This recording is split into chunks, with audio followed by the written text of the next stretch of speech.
Fala galera do Física beleza? Então hoje eu tô vindo com mais um vídeo aí resolvendo as questões da Olimpíada Nacional de Ciências. Eu vou resolver as temáticas relacionadas à astronomia, né, que é o que eu trabalho, e a gente vai resolver as questões do nono ano, tá? Todas as questões de astronomia que caíram na prova do nono ano. Esse ano agora de 2020, os primeiros anos vão fazer as provas do nono ano, tá? Então é o mesmo conteúdo do nono ano. Por causa da pandemia, né, a gente não teve tantas aulas assim. Então, para não comprometer o conhecimento do primeiro ano, cair na Olimpíada, eles vão cair só conteúdos até o nono ano. Então, por isso que eu vou resolver as questões do nono ano. São poucas questões, né? Vocês vão ver que não são muitas, mas eu peguei questões de todos os anos, desde 2016 até 2019, que são todas edições da Olimpíada Nacional de Ciências, tá? Então, vamos lá, vou resolvendo as questões aqui com vocês e discutindo um pouco, né, o que é cada tema. E depois desse vídeo eu vou tentar relacionar, eu vou colocando cards para vocês de vídeos que eu tenho sobre as explicações mais aprofundadas, sem ser só resolvendo a questão, se você quiser se aprofundar um pouquinho mais, beleza? Então, ó, essa aqui é a questão da primeira fase, né, da Olimpíada que aconteceu no ano passado, em 2019, né? E quando é o nível A é o nível do nono ano, tá? Então todas as questões que começam com A1, A2 e por aí vai, são relacionadas ao nono ano. Então, os conteúdos do nono ano são um pouco menor, né? Tem poucas coisas que caem. Mas as questões, vocês vão ver que envolvem poucas temáticas de astronomia, né? E tem bastante questão de astronomia. O ano passado caiu bastante questão. Então vamos lá. A primeira questão envolve dois conhecimentos que você tem que saber, né, sobre movimento da Terra, né, que é a rotação e a translação, o que cada um desses movimentos implica em fenômenos astronômicos, né? Então vamos lá, vou ler a questão aqui e chama os principais movimentos que a Terra executa são a rotação e a translação, representados fora de escala no desenho abaixo. Né? Então, a rotação em torno do próprio eixo, a Terra gira, né? E esse giro demora 24 horas. E a translação é o trajeto que ela faz em torno do Sol. Né? A Terra ela gira em torno do Sol e demora aproximadamente 365 dias, com mais algumas horas. Né? E essas algumas horas vão se somando ao longo de 4 anos, que gera o ano bissexto, que é o que a gente está vivendo, né? 2020 foi um ano bissexto e fevereiro teve 29 dias em vez de 28, como tradicionalmente acontece nos outros anos. Né? Então, esses dois movimentos implicam em alguns fenômenos, né? A rotação implica no dia e na noite, né? A gente tem esse fenômeno de estar de dia um tanto de horas e estar de noite outro tanto de horas, devido à rotação terrestre. E a translação implica em, por exemplo, as estações do ano, né? Ou o movimento aparente do Sol ao longo do ano e por aí vai, né? O movimento do céu e tudo isso aí. O movimento do céu aparente em relação ao Sol. Bom, então vamos lá. A pergunta é: se a Terra girasse em torno do seu eixo com o dobro da velocidade, mas mantivesse a mesma velocidade de translação em torno do Sol, o que aconteceria, né? Então, qual dessas alternativas estaria correta? Então, ó, se você quer saber um pouco mais sobre rotação e translação da Terra, né, eu não vou explicar muito aqui nesse vídeo. Tem um vídeo aqui, ó, que eu vou deixar aqui, ó, aparecendo aqui em cima, tá? Em cima da minha webcam aqui, um cardzinho para você ir para lá primeiro, ver aquele vídeo, absorve os conhecimentos de lá, depois pode voltar para a questão. Mas se você quiser saber só o que cai na Olimpíada, fica aqui só com a questão que está tudo certo. Beleza. Então, ó, se ele está falando que a rotação dobrou de velocidade, quer dizer que os fenômenos relacionados ao movimento do céu aparente, né, o movimento aparente do céu, ele vai se modificar, ele vai ficar mais rápido. Né? Então, o dia vai ser mais curto, a noite vai ser mais curta, porque a Terra está girando mais rápido. Né? Se ela girasse mais devagar, as coisas demorariam mais. Então o dia ia ser mais longo e a noite ia ser mais longa. Tá? Então a translação não mudou nada. Então as estações do ano vão continuar correndo na mesma época. Vai continuar demorando 365 dias para completar um ano. Agora, quando a rotação dobra a velocidade, né, o dia não vai ter mais 24 horas, ele vai ter 12 horas. Né? Ele dobrou a velocidade. Então o tempo, né, para ir e dar uma volta completa nela vai ser menor, tá? Então vamos lá. Alternativa A, as noites teriam o dobro de sua duração atual, assim como o ano. Essa alternativa aí está errada, né? Por quê? Porque as noites elas não terão, né, o dobro, elas vão ter metade da duração que ela tem, né? E o ano também, o ano não vai mudar nada, né? Então ele vai permanecer o mesmo, ele não vai ter o dobro de duração. As noites teriam a metade de sua duração atual, mas o ano permaneceria o mesmo. A letra B já está correta, né? A noite vai ter metade da duração e o ano vai permanecer o mesmo, porque a translação não mudou a velocidade. O que mudou a velocidade foi só da rotação. A duração do dia ficaria inalterada, é falso. A duração do dia cairia pela metade, né? Então, se o dia hoje, né, a gente está no inverno, ele está durando em torno de 11 horas, 10 horas, dependendo da região, ela cairia para metade, durando 6 horas, né, 5 horas e meia, por aí.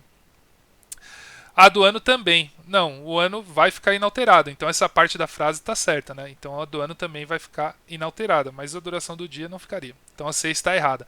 E a D, o ano teria a metade de duração atual, mas a duração da noite ficaria inalterada. Não, né? O ano é responsável, o movimento que é responsável pelo ano é a translação.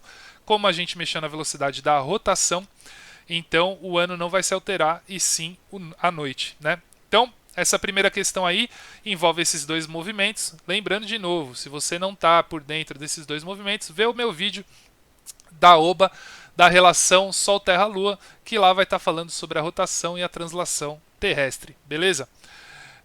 Também o vídeo de Sistema Solar eu comento um pouco sobre esses movimentos.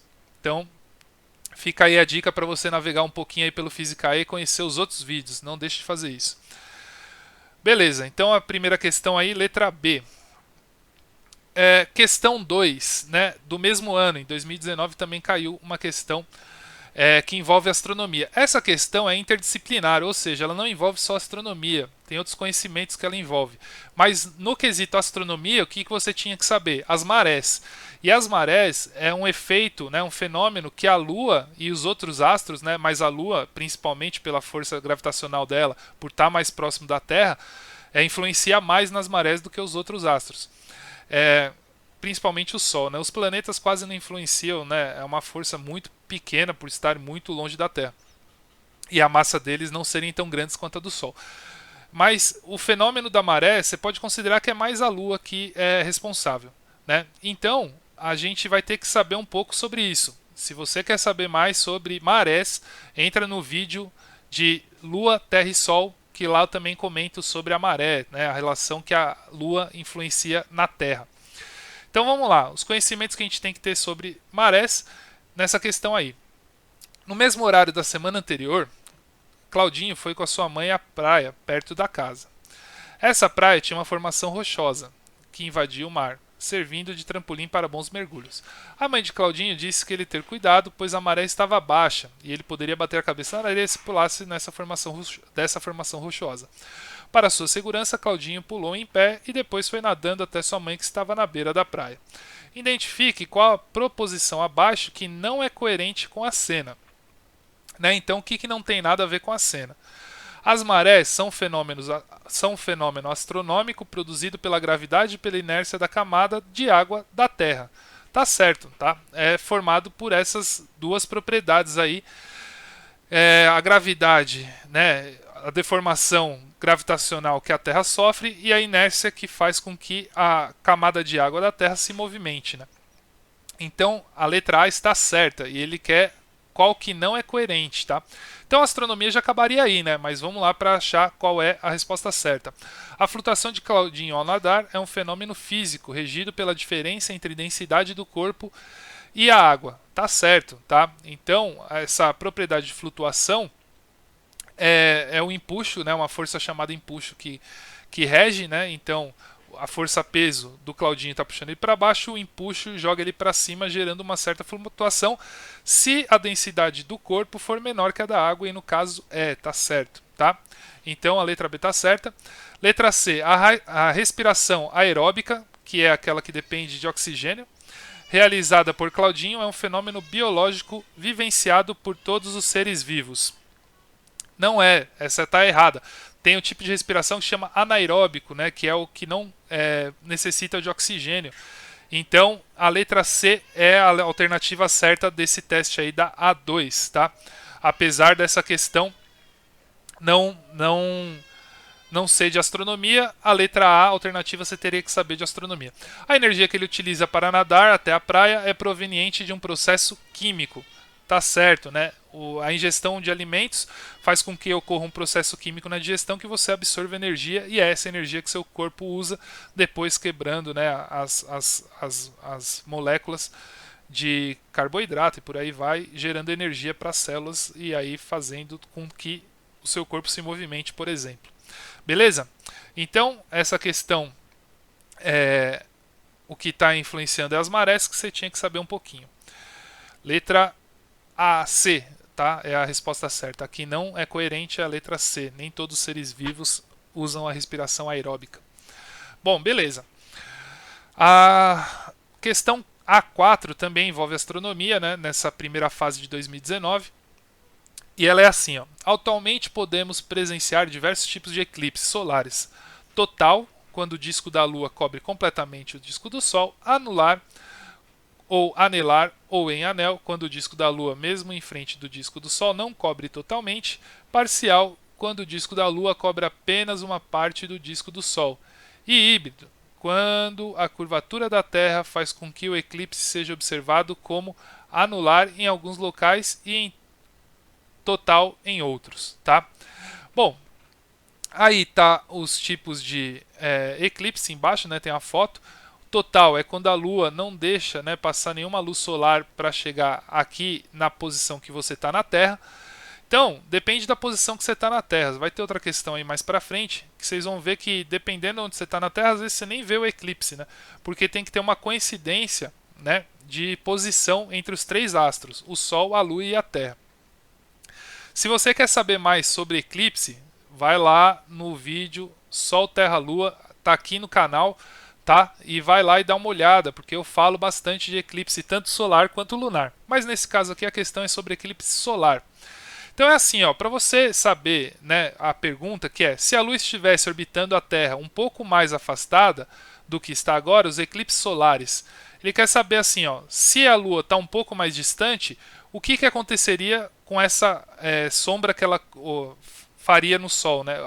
Sombra que faria no Sol não. A sombra que ela projetaria na Terra devido à luz solar. É só você pôr a mão, né? Quando você está com a mão mais próximo do seu rosto, você vai ver que o campo de visão seu diminuiu, você está vendo mais mão do que o resto. Quando a sua mão está mais afastada do seu rosto, você vê mais um campo de visão maior e o objeto, que é a mão, não ocupa tanto no seu campo de visão. Então, se a Lua está mais afastada, eu vou conseguir ver maior, né? O campo de visão, eu vou ter uma visão maior. Ou seja, o Sol ele não vai conseguir ser coberto totalmente. Então a gente só vai conseguir ver dois tipos de eclipse, ou anular ou parcial, o total nunca, né? Então, qual é a letra que representa isso? Se a Lua estiver orbitando a Terra um pouco mais afastada do que está agora, os eclipses solares A seriam sempre parciais e anulares. É a letra A já, né? Não mais aconteceriam, continuariam acontecendo, mas isso não ia ter mais o eclipse total. Seriam mais frequentes? Não mudaria a frequência porque a órbita lunar com relação à Terra e ao Sol não mudaria. Se isso mudasse, aí sim os eclipses seriam mais frequentes. Seriam sempre totais? Não, é a única opção que não pode ser, porque a partir do ponto que você afasta mais a Lua da Terra, ela vai projetar uma sombra, né? E nessa região onde ela está projetando a sombra, ainda vai sobrar uma bordinha de Sol, porque ela não vai conseguir cobrir o Sol todo, tá? Então essa aí é a questão que envolve eclipse solar. Vamos para a próxima questão. Questão A5. Henrique Felipe da Costa, Henricão, né, 1908 a 1984, é o autor de inúmeras músicas que se tornaram eternas. Dentre elas está Chegando a Hora, uma dos maiores sucessos da história do carnaval, e até hoje cantada nos estádios brasileiros na despedida de alguém. Outra música de Henricão, conhecida, é Só Vendo Que Beleza, parceria com Rubem Campos, gravado por Carmen Costa em 1942 e regravado por nomes de peso da MPB, como Maria Bethânia e Elis Regina, cuja letra segue abaixo. Então aí ele está dando um trecho da música, e para você saber qual é a lua que vai ser falada na música, você tem que saber de fases da lua, né? E para ver fases da lua, vê lá outro vídeo, né? Insisto para vocês darem uma navegada aí no canal e ver os outros vídeos de astronomia que tem aqui no canal. E aí você vai conseguir saber um pouco mais. Então vamos lá. Eu tenho uma casinha lá na Marambaia. Marambaia? Então não sei. Fica na beira da praia, só vendo que beleza. Tem uma trepadeira que na primavera fica toda florescida de brincos de princesa. Quando chega o verão, eu sento na varanda, pego meu violão e começo a tocar. E o meu moreno, que está sempre bem disposto, senta ao meu lado e começa a cantar. Quando chega a tarde, um bando de andorinhas voa e revoa fazendo verão. E lá na mata, um sabiá gorjeia. Linda melodia para alegar meu coração. Às 6 horas, o sino da capela toca as badaladas da Ave Maria. A lua nasce por trás da serra, anunciando que acabou o dia. Então é assim, ó, ele dá uma informação do horário, 6 horas. 6 horas, então quer dizer que são 6 da tarde, né? Porque ele fala que vai sentar no final da tarde, se eu não estou enganado. Ó, quando chega a tarde, um bando de andorinhas. Então já está no final da tarde, 6 horas da tarde. Se a lua está nascendo às 6 horas da tarde, quer dizer que o sol está se pondo, a lua está nascendo do outro lado. E quando o sol está batendo completamente na lua, é a lua cheia, letra C. Né? A lua nova, né, ela nasce próximo do horário do sol e a gente não consegue ver ela, porque ela está acompanhando o movimento do sol. Né? Então a lua nova ela nasce às 6 da manhã junto com o sol e a gente não consegue vê-la. O quarto crescente ele nasce ao meio-dia, se eu não estou enganado. E o quarto minguante ele nasce à meia-noite, tá? Então são esses horários que as luas nascem, né? Então para nascer às 6 horas a lua é cheia. Por isso que é um fenômeno bem bonito. Se vocês irem na fase que eu estou postando esse vídeo, a lua está em quarto crescente. Assim que o sol se põe, ela já está no céu, né? Então ela começa a nascer no céu meio-dia, só que aí ela é bem fraquinha e quando vai escurecendo o brilho dela vai ficando mais intenso porque o sol ofusca muito o brilho da lua durante o dia, tá? Então, para saber um pouco de fase da lua, vê outro vídeo, mas essa aí é a resposta da letra C, tá? A lua cheia. Vamos lá. A6. Um astronauta pousou na Lua e montou seu acampamento para passar um mês na superfície. Ele montou muitos equipamentos científicos para fazer diversas medidas. Segue abaixo 2 registros oriundos de suas medições. A distância do acampamento à Terra varia de 371 mil quilômetros a 414 mil quilômetros. Ou seja, né, essa variação quer dizer que a órbita não está sempre à mesma distância da Terra. Tem horas que a Lua está mais próxima, que é o 371 mil quilômetros, e tem hora que a Lua está mais afastada da Terra. Durante o acampamento, a Terra sempre esteve acima da cabeça do astronauta, próximo à reta vertical que passa por ele. Então, está sempre aqui a Terra, né? Está sempre na mesma posição. E aí, adotando a Terra como referencial, podemos concluir que o registro 1 mostra que a trajetória da Lua é um círculo. Não tem como a trajetória ser um círculo, porque se a Terra está no centro e a trajetória é um círculo, o círculo tem a mesma distância sempre para o centro, né, da superfície dele.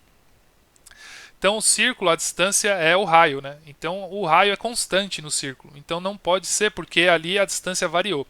O registro 1 mostra que a trajetória da Lua é uma parábola.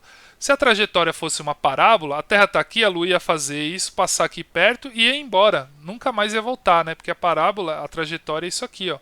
Então ela vem, passa perto e depois vai embora e nunca mais volta, né? Então não pode ser uma parábola. Também está errado. O registro 2 sugere que os períodos de rotação e translação da Lua são iguais. É isso, tá? O movimento lunar ele tem essa característica dos dois períodos, tanto da rotação da Lua quanto da translação, serem iguais. E aí, com isso, quando ela anda um pouquinho, ela gira um pouquinho. Anda um pouquinho, gira um pouquinho.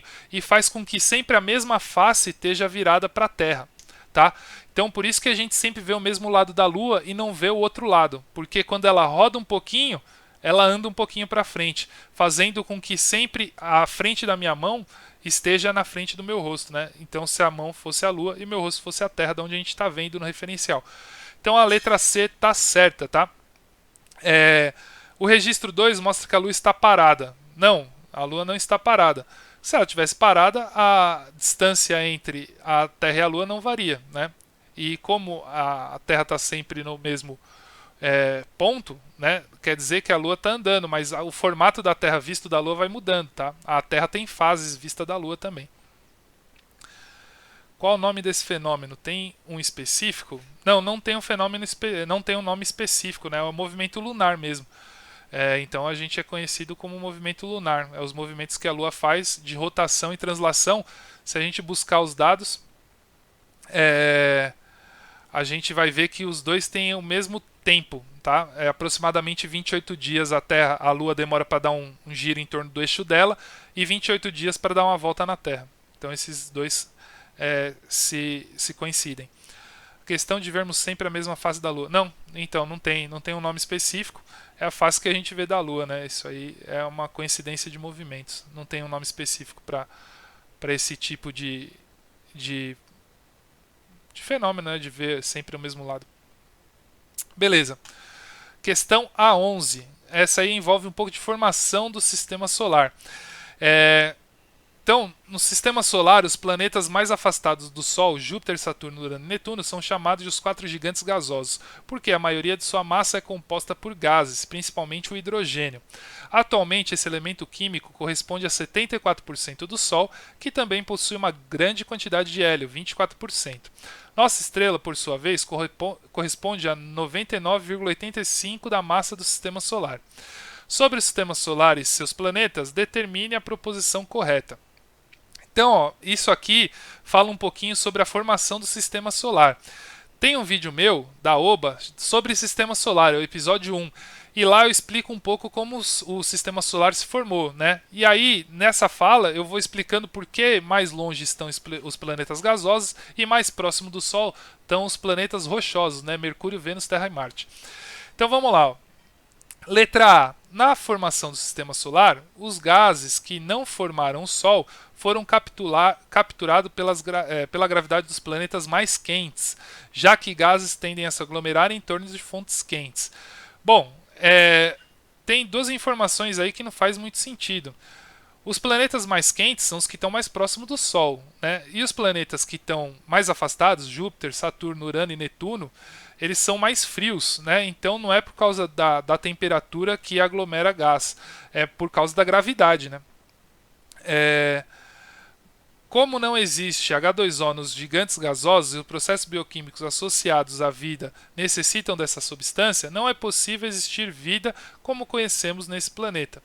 Então, existe uma porcentagem de água, só que é muito baixa. Né? Na maioria desses planetas, eles são feitos de hidrogênio e bastante quantidade e um pouco de quantidade de hélio, mas tem os outros elementos também, tá? Então tem um pouco de água, mas é um nível muito baixo. Então a letra B está errada também. C. Os planetas seguem seus movimentos naturalmente sem ação de forças conforme prevê a lei da inércia. Não, tem uma força muito grande fazendo ação nos planetas, que é a força de atração gravitacional entre eles e o Sol. Graças a essa força que eles estão orbitando o Sol, né? Ele que segura. E aí eles têm uma velocidade, né, que também fazem com que eles não colidam com o Sol. Né? Se não tivesse essa velocidade, se você parar um planeta, automaticamente ele vai ser atraído para o Sol e eles vão se colidir.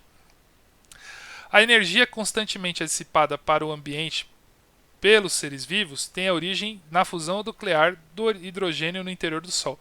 Toda energia, toda fonte de energia que a gente tem aqui no planeta Terra, né, a gente pode relacioná-la com a energia solar. É a nossa fonte de energia, né? O Sol é ele que fornece toda a energia que a gente tem, tá? Então, se você pensar o petróleo, não tem nada a ver, é uma formação, né, que está lá nas profundezas da Terra, tal.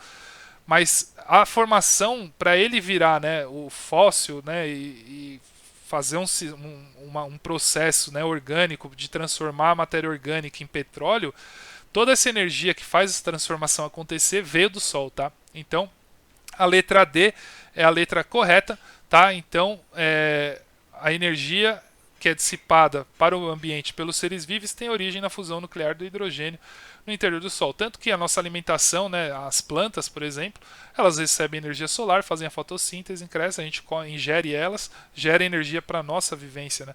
E assim que são os herbívoros, né, comem as plantas, e os carnívoros comem esses animais herbívoros. Então essa energia sempre vem do Sol. Tá? Então essa queima do Sol é que dá energia para a vida aqui na Terra. Bom lá, questão A13.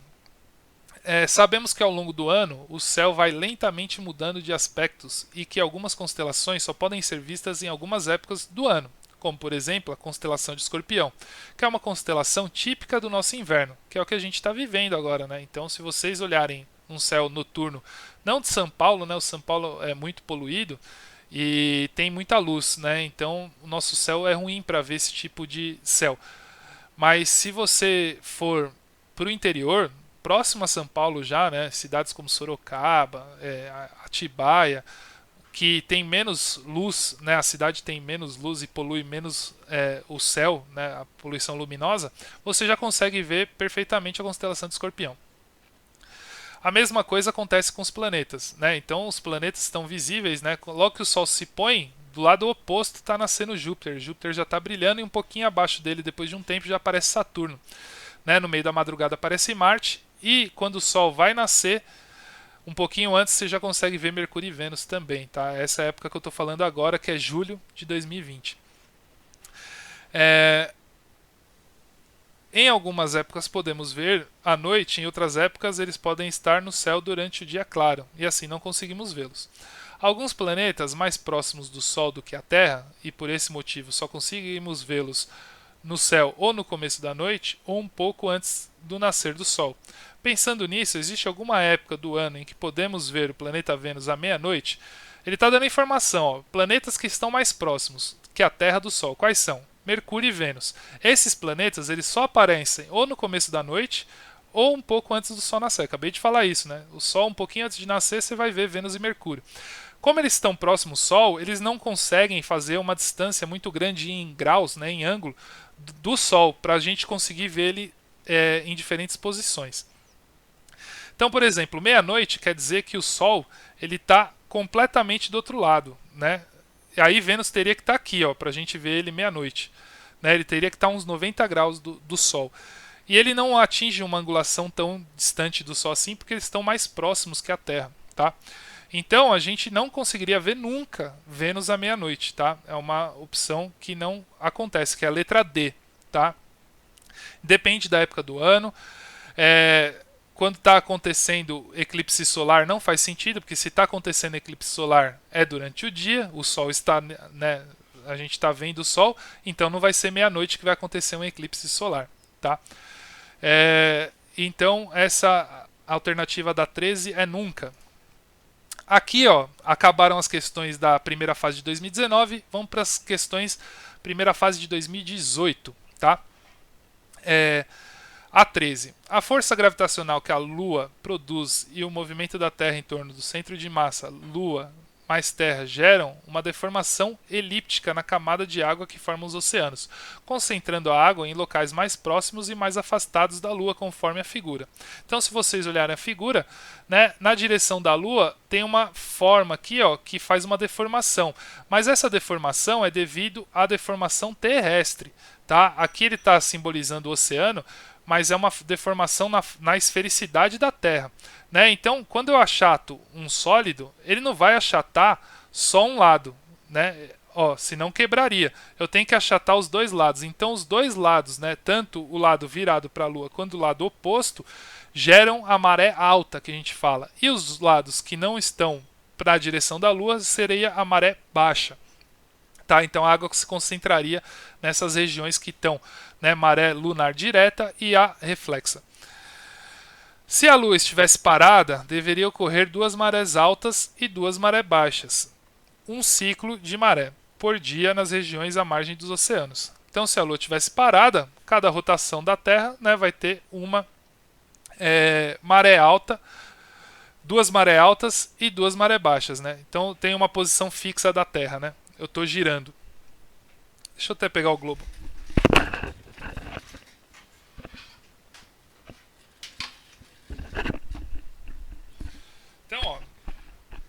Terra está aqui, certo? A Lua está aqui. Essa região aqui, ó, que está a Índia, ela vai passar aqui, vai ser maré alta. Aí ela vai girar para a câmera aí de vocês, vai ser a maré baixa. Quando ela chegar aqui do lado oposto, vai ser a maré alta de novo, porque a maré alta acontece aqui desse lado e no lado oposto, tá? Então vão ter duas maré altas e duas maré baixas durante o ciclo de 24 horas. Entretanto, em 30 dias são registrados apenas 26 ciclos de maré. Essa diferença ocorre porque a translação da Lua em torno da Terra segue o mesmo sentido que a rotação da Terra. Né? Então, como a translação da Lua segue o sentido de giro da Terra, né, os dois movimentos estão para o mesmo lado.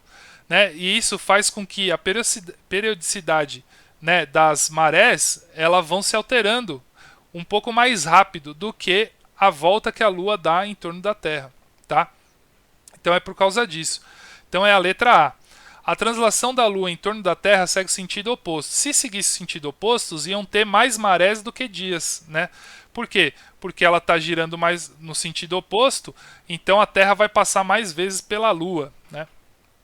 Durante o giro que a Terra dá.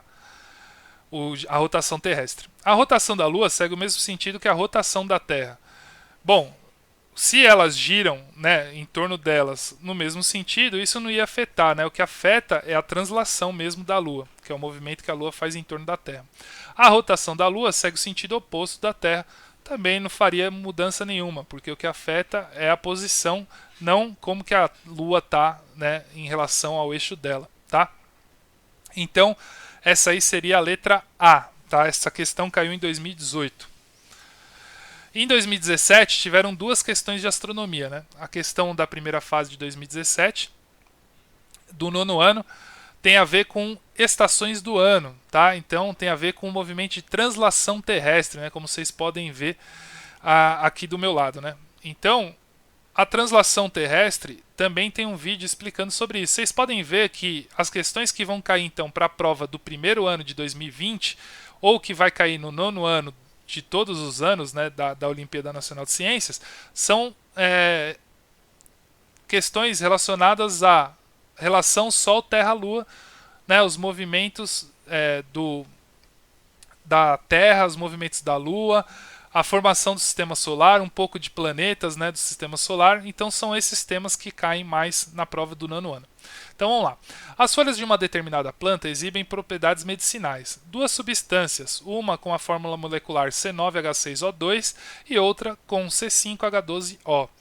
São os seus princípios ativos e as suas concentrações nas folhas dependem de diferentes fatores. Uma pesquisa verificou que a concentração do princípio ativo de maior massa molar, qual que tem maior massa molar? Né? É uma questão meio que interdisciplinar de química também.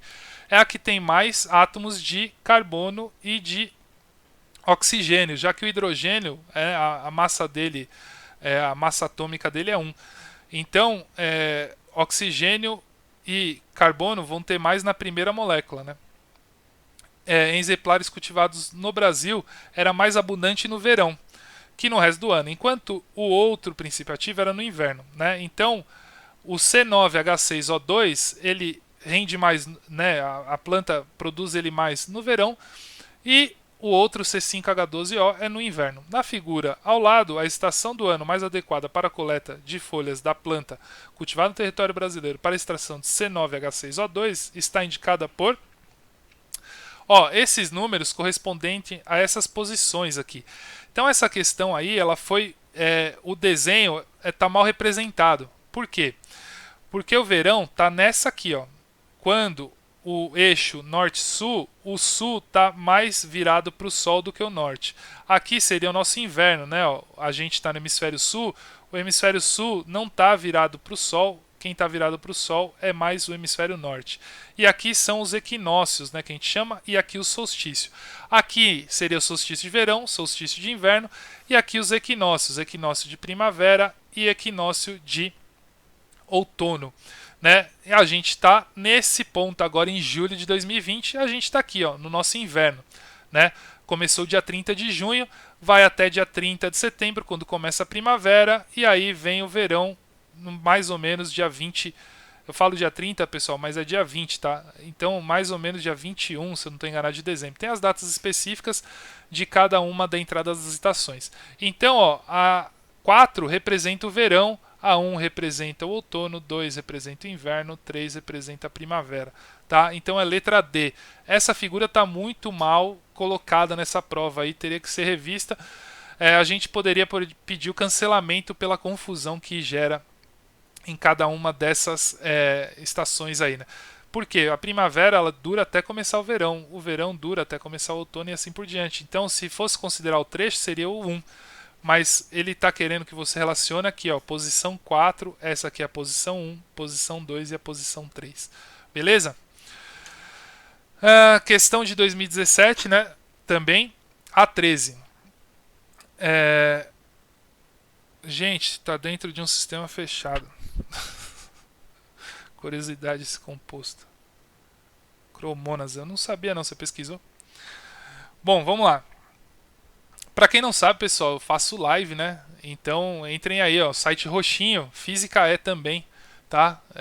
Eu faço lives lá e essa aqui está sendo uma live gravada que eu só ponho os vídeos no YouTube. Então vamos lá, A13. Carlos geralmente dorme no início da noite e acorda com a luminosidade do sol. É uma pessoa que prefere assistir a filmes e a séries de televisão do que a telejornais. Logo, não acompanha as notícias diárias. Certo dia acordou meia-noite, foi no banheiro e antes de voltar a dormir, observou a lua pela janela. Passando uma semana, aconteceu o mesmo evento, que voltou a repetir após mais uma semana. Então ele viu a lua, passou uma semana ele viu a lua de novo, passou outra semana ele viu a lua de novo. Carlos notou que a aparência da lua era um semicírculo. Uma semana após o terceiro evento, Carlos voltou a acordar meia-noite e, a olhar pela janela, quando olhou para o céu, o que aconteceu, né? Então essa é uma questão sobre fase da lua. E assim, meia-noite, pessoal. Um dia ele acordou, estava lá a lua, né? Ou seja, a lua estava no céu. Se a lua estava no céu, pode ser crescente, minguante ou cheia. Na outra semana, se a lua ainda está no céu, ou pode ser cheia ou minguante. Por quê? Na semana anterior podia estar cheia, aí agora nessa semana está minguante. Na terceira semana, se ele viu de novo, só pode ser minguante, porque a primeira estava crescente, aí a lua foi para a fase cheia, passou um dia na fase cheia, aí depois já começa a ir para a fase minguante, né? Quando ela vai ficando menor. E então, nessa terceira semana, se ele viu ainda, só pode ser minguante, que ela passou por essas 3 fases durante as 3 semanas aí, né? E aí, se ele foi ver de novo umas semanas após, né? Ele não vai ver a lua, né? Então ele não viu a lua em lugar nenhum, é letra A, tá? Por quê?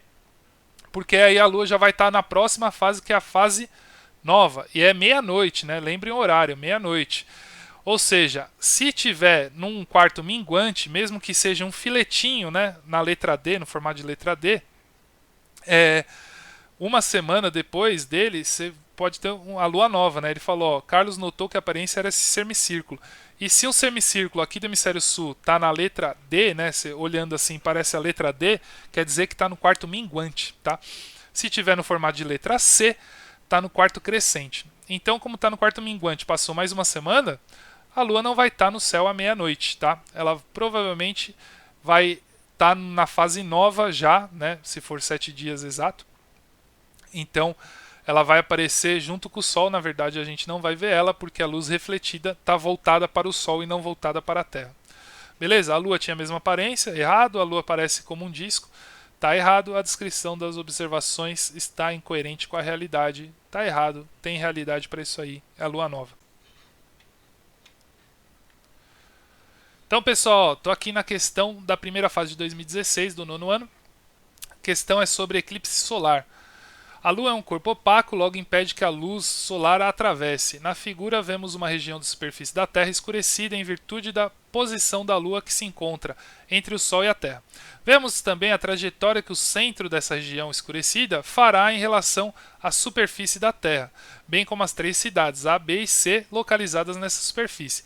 Então aqui está a sombra que a Lua está gerando na Terra, né, impedindo que a luz solar chegue. Aqui está a trajetória que essa sombra está fazendo. E aqui tem 3 cidades. A C, que está bem longe dessa trajetória. A, que está dentro da trajetória. E a B, que a gente está próxima à trajetória, mas a gente não sabe se essa sombra, né, vai passar aqui, né, porque o eclipse pode acabar antes, né, dessa trajetória acontecer. Então, qual dessas três cidades possui a maior probabilidade, né? Então ele quer saber qual que possui maior probabilidade dos seus habitantes observarem o fenômeno do eclipse parcial do Sol. Como é a maior probabilidade, quem tem a maior probabilidade, essa aqui a chance é zero, essa aqui tem um pouco de chance de ver o eclipse, e essa aqui tem muita chance, né? Se o eclipse até aqui não acabar, ou seja, a Lua não sair da frente do Sol, bem provável que ele vá pelo menos ver a Lua cobrindo uma parte, né, do Sol. Então, a letra que corresponde à alternativa correta é a letra B, tá? Cidade A. Beleza? Pessoal, se você gostou desse vídeo, né, deixa o like, se inscreva no canal para mais vídeos como esse, né, de resolução de questões de Olimpíadas, tanto a Nacional de Ciências quanto a Olimpíada Brasileira de Astronomia, e vídeos de física divertidos que vocês podem acompanhar aí no canal. Deem uma navegada. Se inscreva aí no canal, deixa o sininho ativado para saber quando tem vídeos novos, tá, pessoal? Beleza? Até o próximo vídeo. Valeu!